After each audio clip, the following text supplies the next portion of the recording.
Na minute soko moni guerre. Na bashi ya politicien bakomo kokota. C'est que kuna bateau et c'est dindi. Abonnez-vous à Kadjumbo TV. FCC a ça la makambo ya que tout ça la table eba ina président Félix Tshisekedi. Kadjumbo TV, c'est du travail. Donc Boka Mwate, il n'y a rien. C'est l'homme qui a peur. Celui qui n'est pas avec nous est contre nous. So tali miso Robert tanga zotala. Na ebite soki na elongi na ye ezalaki kaka ba machete ezo tambola, ba arme ba kalashnikov, ba marque ezo tambola, ba yala ezo tambola parce que ndenga zalaki kotala moindo zangi. Abonnez-vous à Kadjumbo TV et vous aurez de tout. Vous n'allez pas me montrer là où les Sénégalais qui ont été ici et que l'indépendance a trouvé s'ils sont devenus Congolais. Personne. Abonnez-vous à Kadjumbo TV et vous aurez de tout. Kadjumbo TV, c'est du travail. Abonnez-vous et faites abonner aussi les autres. Mbemba Jean-Pierre Bakanga ye na lisolo ya yete. Tant Bakanga qui est kuna na Centrafrique. Mais Baké osambisa na lae. Akota boloko ya batutu. Parce que Centrafrique tant que ça. Bazalaki koroba. Oui, c'est vrai. Tu accuser Mbemba yenda yaki na banyamule. Mais malgré cela, ce pays a salaki semblant d'être zoyokata. Abonnez-vous à Kadjumbo TV. Au moment où complot yo basalaki pour nous détruire, c'est Banyamulenge. Banyamulenge lelo wana ba mipesi kombo ya Banyamulenge ba kombo ka na biso ya Kongo ya montagne Mulenge ya Itomba ba mi bambi yango nde bazo bebisa Centrafrique na minute tozona. Kadjumbo TV, c'est du travail. Abonnez-vous et faites abonner aussi les autres. So ozana mutusi. Soka lobelio a balola yango. Parce que ce qu'il pense ce n'est pas ce qu'il te dit. Oza contre Binoté Touti. Vous changez. Vous faites trop de mal. Vous nous avez fait trop de mal.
Abonnez-vous à Kadjumbo TV et vous aurez de tout. Kadjumbo TV, c'est du travail. Abonnez-vous et faites abonner aussi les autres. Bonjour Balingami, les Congolais des souches, des pères et des mères, des terres et de sang, de l'air et de l'eau, du feu et de la lumière. Merci beaucoup de vous savoir nombreux. Bravo, vous m'avez amené à 45 000. Nous faisons cap vers 50 000 pour que nous ayons la possibilité de rejoindre les autres. Information à Liboso ezali ya que bandeko nakomo komona Congolais kozongisa sentiment ko récupérer mboka na na maboko. Et là c'est très important. Boyebi tango président de la République alobi il faut ça la concertation. Asororana bato ba civil, ba politique, ba coutumier, ba religieux, Pour Namboka na biso kende liboso, c'est maintenant ou jamais faut Congo tellement. Mbala moko bato yo bayaki. Bato ya FCC bayaki ko répondre. Na parlé du peuple pour la jour à prestation de serment. Bande konangai. Na monaki président Jacques Kiabula ya Okatanga. Na monaki le ministre d'État, ministre urbanisme Pius Mwabilu, je l'ai vu. Na monaki Jantini Ngobila, gouverneur à Kinshasa. Na monaki na ba mususu oyo bazalaki wana bazape ko beta maboko. Maboko ba beta ki ezalaki que enfin nous avons le fils du pays. Véritable fils du pays. To sungaye, to récupérer Congo na biso na maboko banguna. Président Lobina na kobanda concertation d'ici là tout sur na batu pour na Congo na biso. Bandeko. Yangana balobaka. Nzambe tango azo sala eloko na ye ya bien pour na bana na ye. Okomona Satan asali eloko moko ekokani neti na wana meza yango te parce que yaye ekokufa noki lokola ya chinois. FCC pe alobi non, tolingi tokende 4 jours na ba Congo, boyebi ndenge bakendanga na Kisantu. Tokende ko réfléchir. Plan wana ezalaki ya que soki totikali kaka ndenge tozali sans que tozala isolé, balingaki nde ba isolé bato, ba séquestrer bango. Nde plan. Pourquoi? Soki bakena bango ndenge wana, ba bloquer bango, moyen ba ya concertation ekozala te. Nde ba créer eloko ya que FCC tokende kokutana, tokende kobeta lisolo soit na Kingakati, soit na Kisantu, soki wa so ba kokota na se amai bango moko. Mais bato ya FCC bele balobi toboyi. To solo la kana message yo circulaka. Parce que mingi bakomo mona que te bato ya FCC ezo dinda. Et si kotimai mupanji za likolo. Mais le quoi mupanji za likolo généralement bato ekobimate. Eko dindande complètement. Yango sikoyo ba moni que non. Nous avons beaucoup servi ce camp là. Mais souffrance yo camp et pesa na population. Bakotuna biso atako to kufi to kei bakoko bakotuna biso bakenda. Nkolo ya likolo na se akotuna bosala ni na bolingo na pesa. Po bolingo nzambe ezalaki ya que asali yo député, asali yo ministre, asali yo nyonso ya salaki. Tango zo kozwa ndambo, mususu ekitaka. Po ba musu balia. Mwasi na bana bale, famille pe bale. Ndeboye sans nzambe asala riche na mokili. Riche ya liaka mongo ye moko. Ali kamuna nzambe.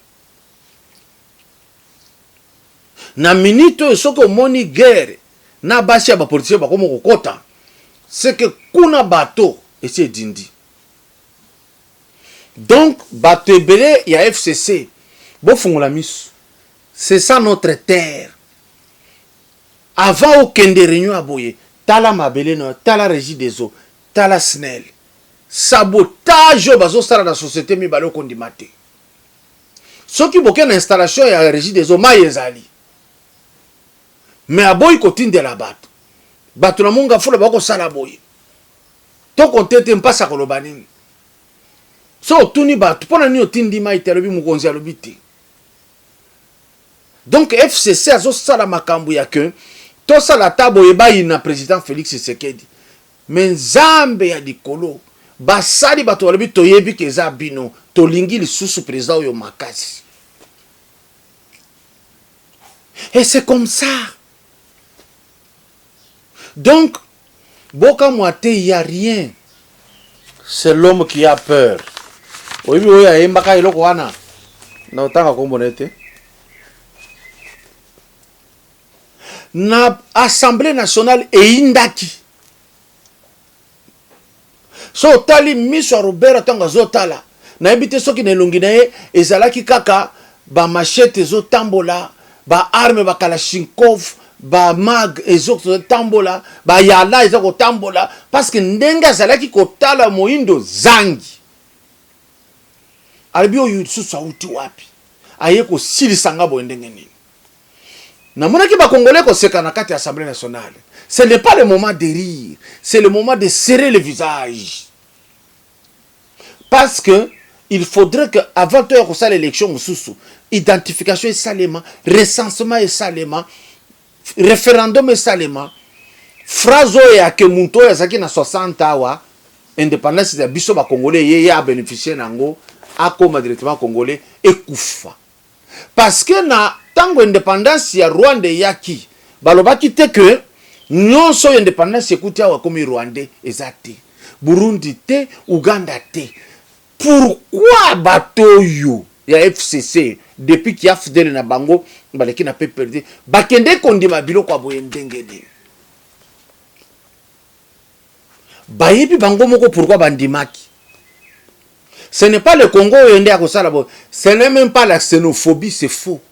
Pour nous qui ba Rwandais mi ki basolo ba oh la communauté internationale zaranani yaka la kisangai lelo communauté internationale yeyo afandi la kiti. C'est faux, ça va un message à terreur et bandaka depuis ba bisengimana communauté internationale, c'est une fausseté. Ça n'existe pas. C'est faux. Et donc communauté internationale ko ya ko fanda awa est obligé congolais tondi ma n'importe quoi bato na pays na bango. Nous allons nous mettre debout pour que cet article là 10 de la Constitution soit modifié de fond en comble. On ne peut pas. Et puis j'ai toujours posé la question. Comment Rwandais ne bakomi ba Congolais, mais ba Indien bazalaki en 60 bakomi te, ba Belge bango moko bakomi ba Congolais te ezanini. Et puis il n'y a aucune forme ya kopesa nationalité collective ezate. Donc cette disposition tombe. Déjà, on ne donne jamais une nationalité collective. Et Koufa. Boyoka siko histoire. Bakomi boye. Les immigrés du Rwanda et du Burundi étaient encouragés à s'installer dans le nord Kivu et le sud Kivu lors de la colonisation. Babelji mutu bazalaki kotinda bango ya que bozalaka ka wana Kivu na nini parce que trouble et tout Babelji mutu ba créer. Je vais vous dire comment. Ici on dit ils ont été le premier à soutenir l'AFDEL pour chasser Mobutu parce qu'ils avaient leur intérêt là-dedans. Et là, ils ont été aussi victimes de massacres faits contre eux, Kuna. Alors, Batuti, le quoi bazaki na guerre avec les Hutus. Bayebi ke ba Hutu bakoki ko récupérer place na bango tôt ou tard. Ainsi, bazako prévoir ce qui ba Hutu ba telemi. Toko kima lisusu mais toko kende wapi nde bazo forcer bazwa minembwe bao forcer tie comme un pays. Ne rêvez pas que bao sa la commune ou balingi ba comme ba congolais, ce n'est pas leur problème c'est plus loin bazo tala babuka parti moko ya Congo et comme un pays na bango comme ça batika ba Rwandais tranquille parce que le Rwanda n'est pas à eux ba uta musika ne ba ko fanda na Rwanda. Alors ba Belge mutu basalaka jewana. René le Marchand, il y a observatoire de l'Afrique centrale, il dit ceci. Les Banyarwanda appelés Banyamulenge sont d'origine rwandaise. Jusqu'à là, la tienne vidéo tena ko chango. Ce qui a évolué, qu'est-ce qu'on dit? Ba Belge babanda ko beta coup depuis 1931. Na 1931 ba Belge batali ba Hutu baza organisé autrement comme ndenge ba monaki biso organisé autrement. Ba ye na ko déplacer ka ba Tutsi ba placer bango wana bazalaki sikona ba administration nyonso ya Belgique. Bazo longola ba Hutu na misala ba chaka ba Tutsi. Et que ba Belge bazali kolinga ba femme tout type na mulayi na ba bassin. Et so ba komi na moment yango ba siwana bazo tsenga biloko. na kosenga wana babandi kolongola bautu balongola bautu tina église na séminaire batanga te babandi koplace batuti partout nde oyo esalaki ke bautu bayaki kosorganize batie batuti libanda barécupérer place na bango et les Belges ont réorganisé encore les Tutsis ndenge boyebi histoire Kagame ti bake koforme kuna na Museveni aza Rwandais aki akangi alongoli Idi Amin Dada ye akomi président kuna na Uganda baye kosala ba plan na bango tout nde baye ko récupérer Rwanda tango ba récupérer siko bayebi su bango to tchaka bino déjà na 1931 na Kivu et simbakate toye ko zongisa bino na 1959 avant toko ta indépendance omoni jeune ndenge bazuaki na eloko wana bazongisi ba Rwandais na 1959 ba installer bango na Nord Kivu na Sud Kivu na 60 ba libérer biso to komi indépendant li solo ya Jean-Pierre Bemba tango bakangaki ye kuna na Centrafrique bake osambisa na lae akota boloko ya batuti oyo parce que ba Centrafricain tango bazo samba bazalaki koloba boye oui c'est vrai to akize Mbemba yenda yaki na Banyamulenge mais malgré cela ces pays a salaki semblant d'être zoyokati or c'était clair batuna bango oui Banyamulenge de tomonaki ce n'était pas les militaires au Équateur ya bambuza balibiza banani bakendeki koboma kuna basalaki musala la bango normalement yango bomonaki même na dossier ya Jean-Pierre Bemba muto ya bengaki Jean-Pierre Bemba il était président de la République je crois c'est Bozizé basambisa été je ne sais pas entre Bozizé na Ange Patassé je vais revoir ça muto bengaka Bemba basambisa été les commandants des forces armées centrafricaines basambisa été omoni ba complot yo basalaki pour nous détruire c'est Banyamulenge lelo wana ba mipesi kombo ya Banyamulenge bazi kombo ka na biso ya Kongo ya montagne Mulenge ya Itomba ba mibambi yango nde bazo bebisa Centrafrique na minute tozoloba il déséquilibre l'Afrique centrale si vous allez na rébellion na Rwanda bango oyo président uti kokufa wa ya Burundi Kuruzinza à la boyaka la motema moko les Tutsis ne peuvent pas nous monter sur la tête comme ils l'ont fait au Congo Kinshasa.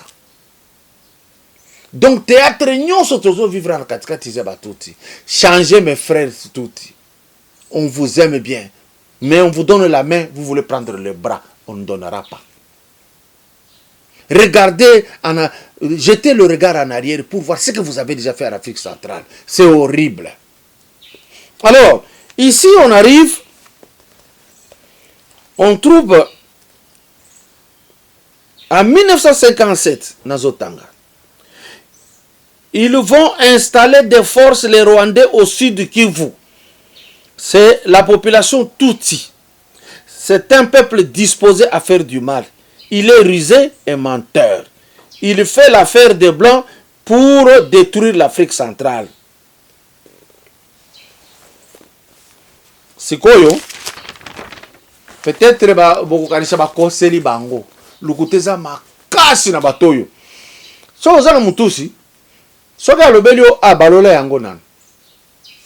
Parce que ce qu'il pense ce n'est pas ce qu'il te dit. Il peut akoki ko silisa yo mais azoseka. Toza contre binote touti, bo changer. Vous faites trop de mal. Vous nous avez fait trop de mal. Pensez déjà que vous êtes venus ici avant 1960. Vos parents, vos grands-parents ont existé chez nous. Le Congo leur a donné tout.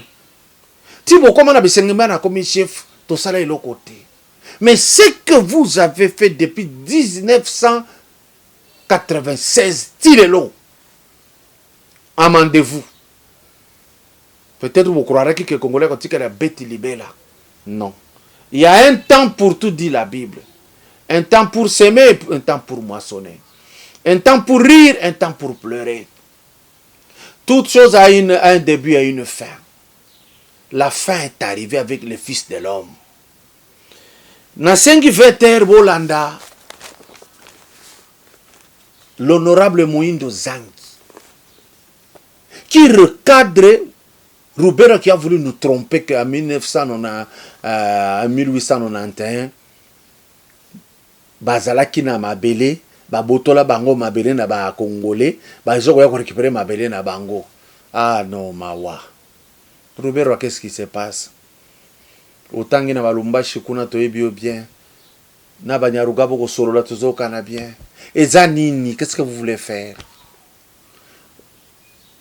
Vous pensez qu'il faut prendre les armes pour vivre chez autrui?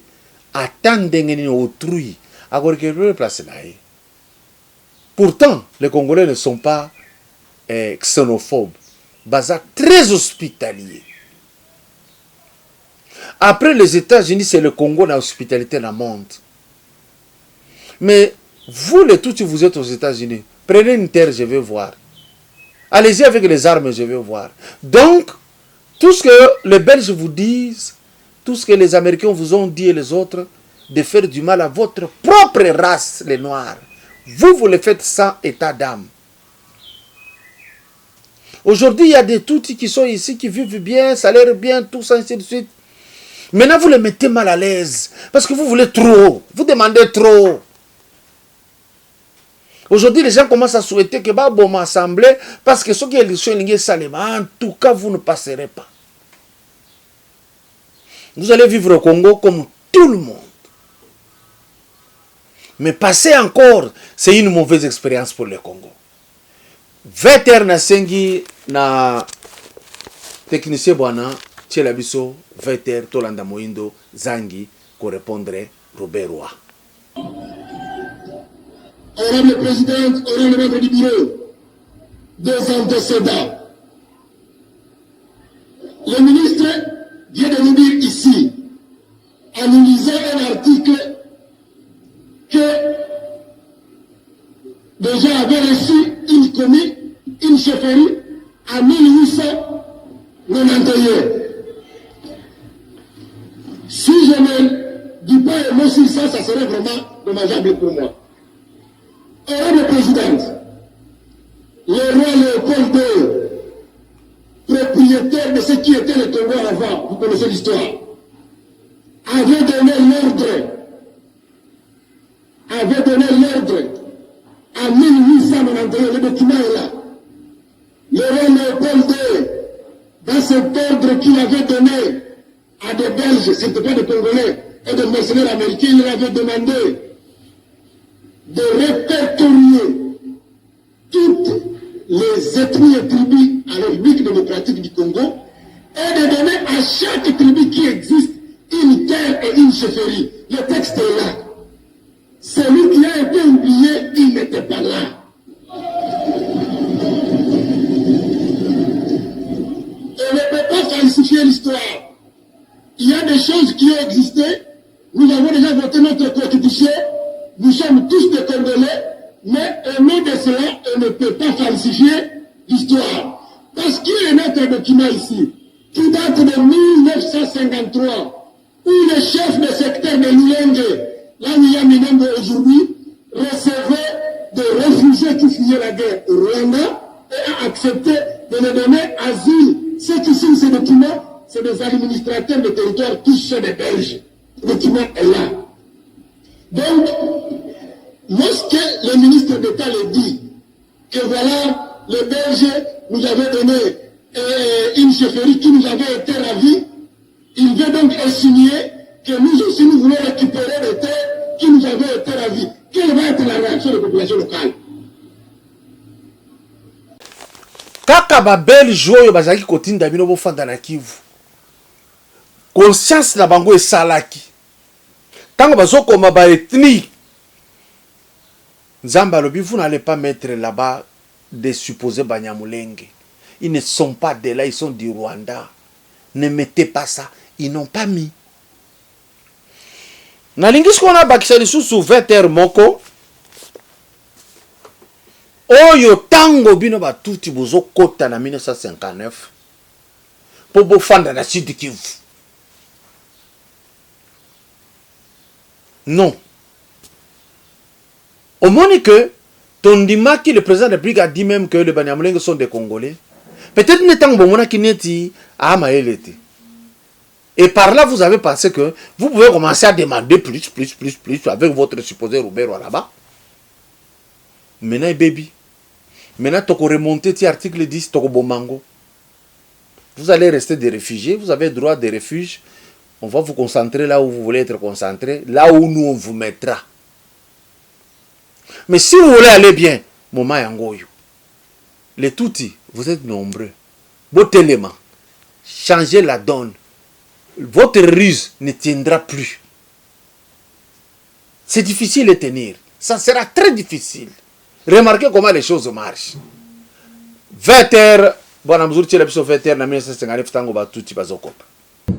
Les Tutsis se sentaient menacés parce que ces gens, ils fouillaient une armée qui disait une armée de Tutsis et ils venaient d'assassiner plus de millions de Tutsis. Donc on se sentait dans une insécurité totale. Des Tutsis du Rwanda venus en 1959 chercher refuge au Zaïre pour fuir les exactions Hutus. La plupart se sont installés dans les provinces frontalières du Sud et du Nord Kivu. Ces Tutsis rwandais, appelés Banyamulenge, sont devenus aujourd'hui citoyens zaïrois. Vous avez tout vu. Qu'est-ce qui reste encore pour que Nalo Banabino Boyokelam? Régie des zones snel bazo saboter, surtout Régie des eaux, bazo saboter population congolaise. Par là, il sabote les chefs de l'État et ses actions. Maïeza na ba pompe baboy côté de la bateau. Vous voyez, na niveau ya mabeo yo c'est ça la mboko yo. So boke rotuna awa so boye boke Belial maïezali, so boke awa na ser maïezali. So boke osomba ba otekela yo. Mais baboy ko pomper ngo na ba robinet. Vous voyez le niveau de la haine. Non, ce n'est pas vrai. Tango sikoyo état de droit koko na mapeka na bino. Vous allez mentir que le chef Telde Alobaki. Or, on vous dit l'ordre mal donné, il faut que vous boyez yango. Tomoni mutumoko te, aye kolobaki ngai bazo pekisanga kotinda mai, na boy fona tinda. Buzo ke sengo ya kokata mai ya régie, et sengo kata courant. Bofandi.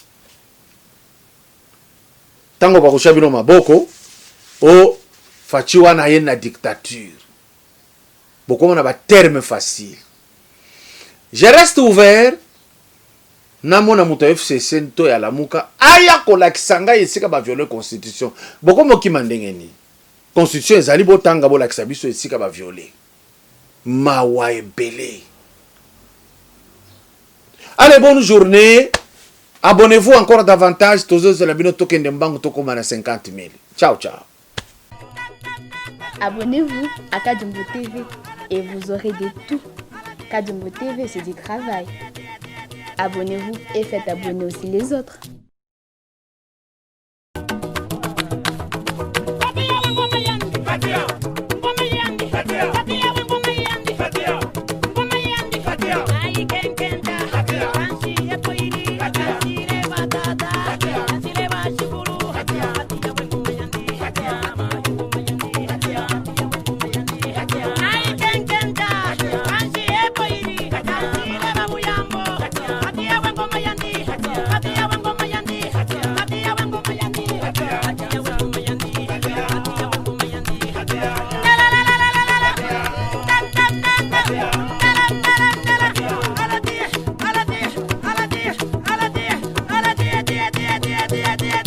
Yeah.